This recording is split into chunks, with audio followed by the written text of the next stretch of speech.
Oui, je m'appelle Charles Sultan, je suis professeur d'endocrinologie pédiatrique au CHU de Montpellier et professeur à la faculté de médecine.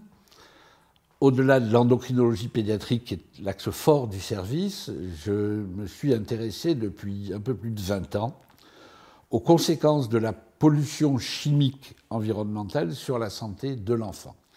D'abord, les pesticides sont un peu particuliers dans leur mécanisme d'action car ils n'obéissent pas aux lois de la toxicologie commune, selon laquelle la dose fait le poison.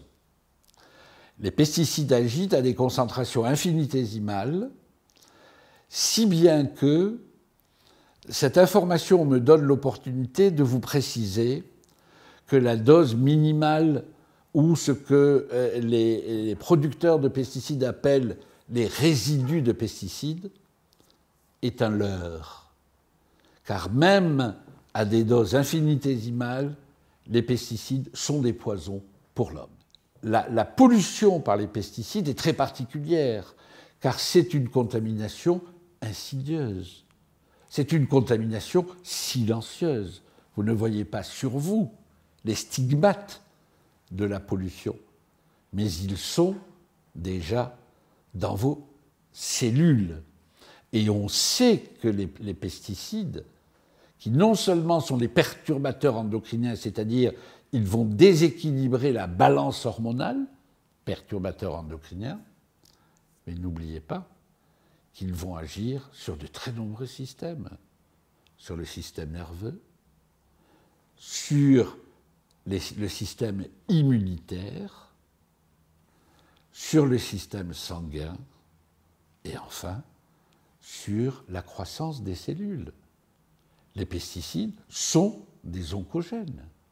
Les pesticides sont des facteurs, comme le glyphosate, qui sont des facteurs qui favorisent le développement du cancer.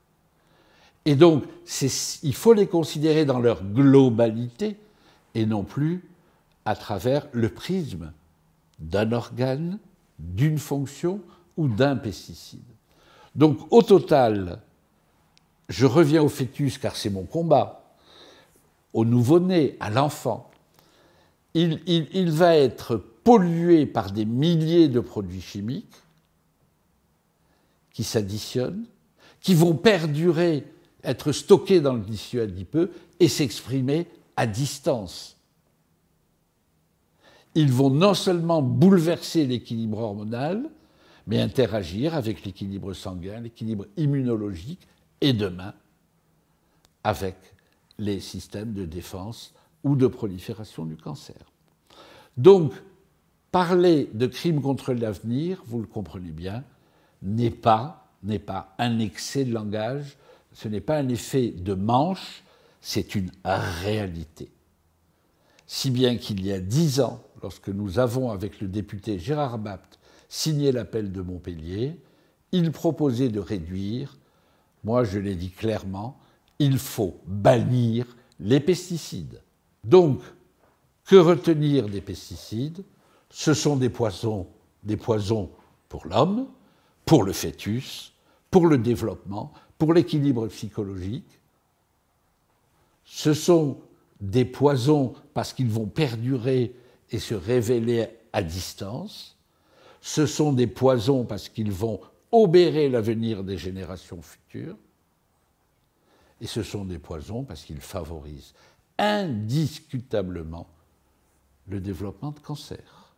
Les pesticides réduisent le développement du système nerveux, diminuent le développement intellectuel et il n'est pas exclu qu'ils augmentent les troubles, notamment les troubles du comportement, et d'aucuns voient à travers les pesticides un acteur clé dans l'augmentation exponentielle de l'autisme.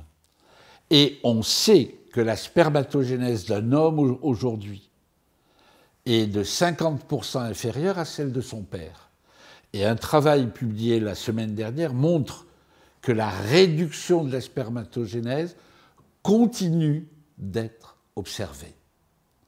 Donc, irrémédiablement, nous allons vers un taux de stérilité chez l'homme de plus en plus croissant. C'est tout l'avenir de l'homme, de l'humanité qui est remis en cause à travers les pesticides. Nous rendons les hommes de plus en plus ou de moins en moins fertiles et les femmes de moins en moins fertiles.